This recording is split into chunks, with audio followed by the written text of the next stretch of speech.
তো তোমাদেরকে অসংখ্য অসংখ্য ধন্যবাদ। তো আমাদের এই ওয়েদারে আমাদের গ্রামে ঘর, তো আমাদের কি অবস্থাটা তোমাদেরকে দেখাচ্ছি, দেখো। তো এরকম অবস্থা। তো আমার হচ্ছে 3টে শাড়ি চেঞ্জ করেছি, মানে 3টে শাড়ি আজাড়েছি, ভিজে গেছিলাম। আমাদের হচ্ছে গোল এক ধারে, ছাগল গোল এক ধারে, আর এই যে রান্না করছি, তো রান্নার অবস্থাটা দেখো। পড়ে যায়, চলে যাবে ভিতর।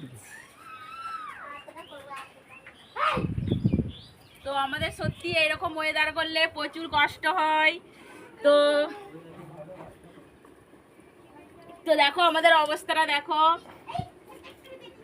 কালকের থেকে ঘূর্ণিঝড় হচ্ছে, আমাদের রেঁধে খেতে খুব কষ্ট হচ্ছে।